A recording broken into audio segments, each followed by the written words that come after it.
Hello everyone, this is AndresRestart, and as many of you may already know, we have gotten new footage for Metroid Prime 4 Beyond over this past week or so. There are now commercials, we have the new Survive trailer, and with this new footage, a lot of us are noticing some very interesting differences, a lot of which have to do with the graphics. The graphics have dramatically improved, but there's more to it than just that. It's not just dramatic graphical changes here. I think we are seeing a new build of the game that literally has new elements here, new things that were not there before, that also have implications with the gameplay, like there being side quests in the game.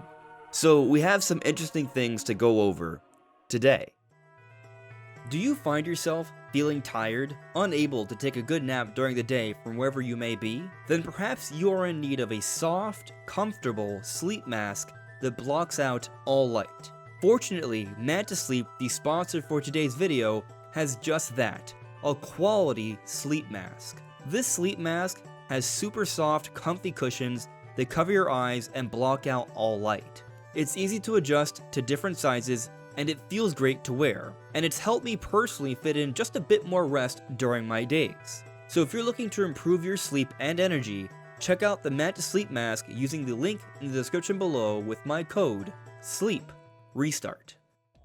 So with the latest Metroid Prime 4 trailer, it shows a lot of different clips we've seen in the various trailers beforehand. We see clips from the very first trailer of Metroid Prime 4 that came out back in summer of 2024 that was just Switch 1 footage. And we also see some clips from the Welcome to Veros trailer, the second Metroid Prime 4 trailer that came out in March of this year just before the Switch 2 Direct, also just Switch 1 footage. However, some of this footage is a new version from the very first trailer we have actually already seen an updated version of from the Switch 2 Treehouse events, because there was a playable build of Metroid Prime 4 from the beginning area, and we got to see the Switch 2 version of the opening area where we see the ship flying through, and we see Samus landing. We've done comparisons of this part before to the original trailer, and we've already noticed that there are some substantial differences here. That the overall look of the game is darker, although we speculated that perhaps it has more so to do with a high dynamic range setting, so that's maybe not how it's intended to look. But beyond that, when you look at the rocks here, there's just far more detail and geometry. Like, you can make out more with the rock surface, and you just look in the background, there's like a second layer of rocks that tower far higher than from the original trailer. In other words, the environment we're seeing here with this treehouse footage in comparison to the original trailer is just new stuff.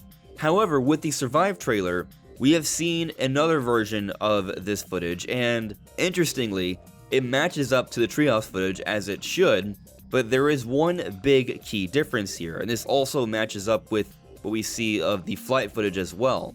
And that's just that overall darker look we saw from the treehouse footage likely was just like a weird HDR setting, and the color and look of the game matches with the original trailer. However, the extra resolution, the extra detail, the more we can see with the textures, the extra geometry with the environment, that all still is improved and different. That part matches with the treehouse footage that was also Switch 2 footage, but now it has the proper color and darkness that matches to the original.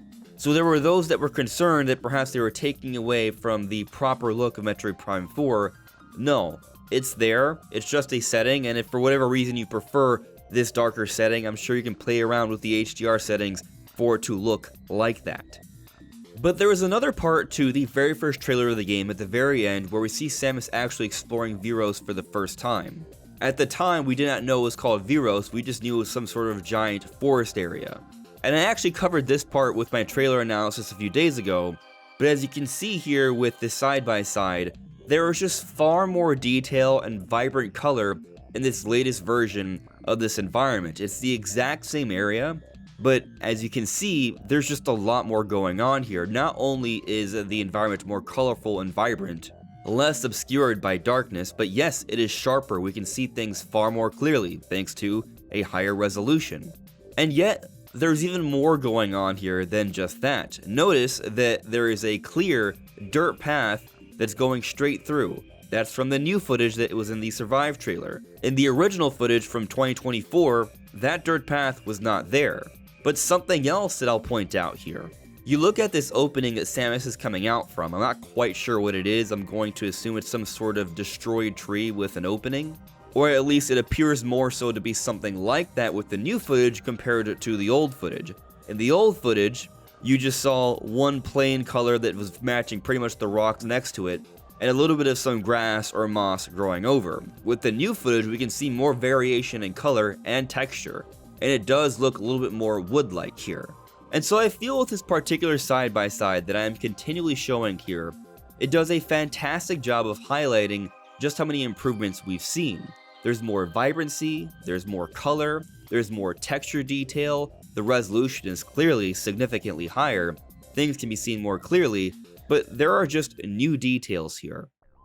And the new details is something that I think we should focus on here, because I think it indicates something that a lot of people are perhaps misinterpreting. Yes, we are getting Switch 2 footage now, and so the Switch 2 footage does look a lot better. But some of these improvements I don't think are just because it's the Switch 2 version. I think some of these improvements we will also see in the Switch 1 version. I think what we're seeing here is a combination of, yes, the improvements on Switch 2 with the better texture detail and the higher resolution, but also it just being an updated build of the game. Oftentimes, we have seen Nintendo games, when they're shown off early in the year and they come out later in the year, that they look and run better. I mean, take Hyrule Warriors Age of Imprisonment for example. This game, a Switch 2 game, we saw earlier in the year only running at 30 frames per second, but the final build of the game is running at a smooth 60 frames per second. I would say that's a pretty dramatic improvement to see within a few months. But with the original footage of Metroid Prime 4, that's from a trailer that came out June of 2024. The footage we're seeing now has come out a year and a half later. That's a lot more time to see a more updated build of the game.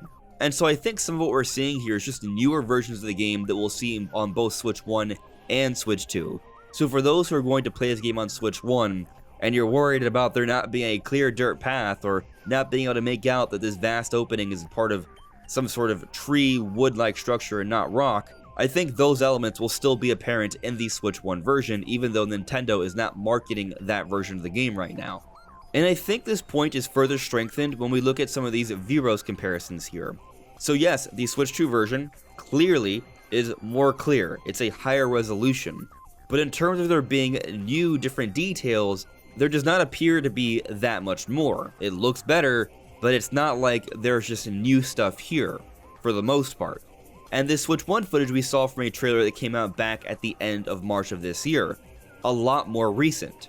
And so when talking about the differences we've seen from the first trailer, I think we should just really take into account here that there is probably a far more updated build of the game. Now, if you've gone this far into the video, I would like to point out that I do have this goal to reach 60,000 subscribers.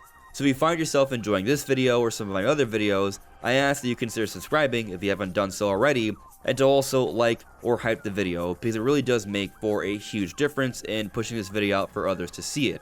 Your support makes a huge difference. But you know, there are other differences we have seen that are very interesting. So thanks to the higher resolution, we have now noticed that there is actually some sort of Federation Trooper handgun on the ground. This was in the Welcome to Heroes trailer of the Switch 1 footage, but not many people noticed it because, in part, the resolution wasn't very great. Now, details like this are far more apparent. But here's where things get a little crazy. In the Welcome to Heroes trailer, back in March, we see that there's this big chunk of Federation technology that's just hoisted up by a whole bunch of vines. We do not see anything else on this structure from the original footage. However, with the latest footage from the Survive trailer, the Switch 2 version, we see that there's actually a living, standing Federation Trooper on top of it. So the graphics have improved so much that there's now a new character in the environment. Now, I don't actually think this is because of improved graphics. I'm sure this will also be in the Switch 1 version. I think what's going on here is that handgun is from the Federation Trooper, and he's trapped. But this is where things get interesting from a gameplay perspective. We do understand there's some sort of important story cutscene taking place here. This may be the first time we run into the Berserk Lamorn, as I'm referring to them for now, until we get an actual proper name for them.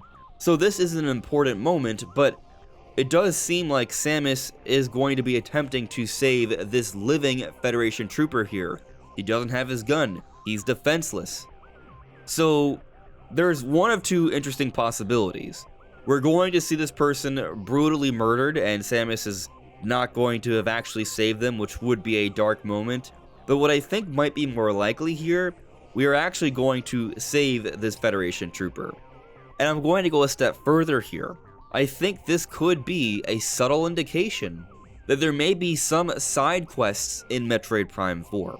We've already talked about how this game appears to have a much vaster world to explore, with the vast desert, with other vast environments we've seen where we can use Viola. We've seen from the Survive trailer that Samus is using the Viola motorcycle in places outside of the desert. We've seen this also implied from Nintendo's own articles on the website, and we've even seen from the magazine scans, although it's a very low resolution screenshot, of a vast ice cavern, which looks to be an environment where Samus could use the Viola motorcycle. So there are just going to be a variety of vast environments, but also places that are very much like what we've seen with the forest area, that are more so traditional with what we've seen with prior Prime games.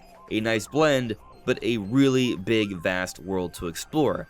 And with a big, vast world to explore, like many other games that have come out over the last decade or so, or last couple decades, they usually introduce a variety of side quests to help fill up the world. There might be a little bit of that here. Saving Federation troopers, communicating with them, perhaps they have certain favors they ask of you. I think there's a subtle hint of that with this latest footage here, because we see this Federation trooper that is defenseless. It's not just because of this one point, by the way. There's actually more reason to think this, because when we go back to the back of the Switch 2 box art, we actually can make out another Federation trooper that we are actually speaking to, and this is not from Planet Tanamar, the opening segment of the game, but somewhere on Viros after the fact. So it's more reason to think that there is going to be dialogue and events where we are saving and helping Federation troopers that somehow also ended up here on Viros. I imagine a lot were sent over to Viros with that giant purple-white flash at the end of the opening segment of Prime 4. And yet, there are more differences that I find highly intriguing to point out here. So something else about this updated build of Metroid Prime 4 that seems to be the case is that the enemies are smarter now. They have more defensive options. So we actually saw from the Survive trailer that we see these ice snowy Berserk Lamorn fend off a missile, which is really cool. We talked about that in the trailer analysis. And this comes with an implication that, yeah, there are going to be some enemies that are going to be pretty tough, and you can't just blast through everything. Some enemies are going to have a greater level of intelligence, and will be able to fend off some of Samus's attacks.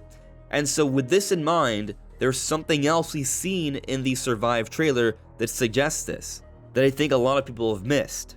So when going back to this forest area that we've seen before from the Welcome to Viros trailer back in March, when we see Samus fighting off these Berserk Lamorn, there's actually one of them that has this interesting animation where it lights up and it moves quickly to the side. This might be an equivalent to that Ice Berserk Lamorn fending off a missile from the ice area, except here in the forest area, the Lamorn just straight up dodge them. So these Berserk Lamorn, these enemies, their different variations have different ways to defend against Samus. Some can quickly dodge beam attacks, others can just straight up swat away missiles. But I think this part's important to point out because we didn't see these Berserk Lamorn doing it with prior footage. Now we do, so it's more evidence of there being an updated build to the game. It's possible that it just didn't show up with the prior footage because, as you can see here, it's not a perfect side-by-side. It's just them doing another battle here again, and the events are transpiring a bit differently. So it's possible these enemies had the option to do that back then, but we didn't see it. We're seeing it now. And one last thing I'll point out here because I feel it's relevant, even though I did mention it during the trailer analysis. In this ice bridge area, we do notice that there is an energy tank, and this was not apparent from the prior Metroid Prime 4 trailer we saw in the September Direct. It may simply be the case that we just didn't get a chance to see it because of the positioning of Samus's arm cannon, but we now can see that there is an energy tank here, so just something that I think is worth pointing out here. Overall, though, we've seen that Metroid Prime 4 has seen some substantial changes since 2024. The graphics, yes, have gotten better. There's more texture detail, there's more geometry. There's also been some changes to the gameplay. There are more characters and elements on screen, in the environments. Some of the enemies appear to have gone more defensive options. They are smarter. So Metroid Prime 4 Beyond has improved build by build, and now we're less than a month away from the game coming out. So the game's gone gold, we're about to play it, and this is going to be a good time. But what do you all think? Let me know in the comments below. And don't forget, with my code SLEEPRESTART, you can get a discount on that Matte to Sleep mask you can find in the link in the description below. This is AndresRestart. Thank you so much for listening and watching, and I will see you all really soon. Take care. Bye.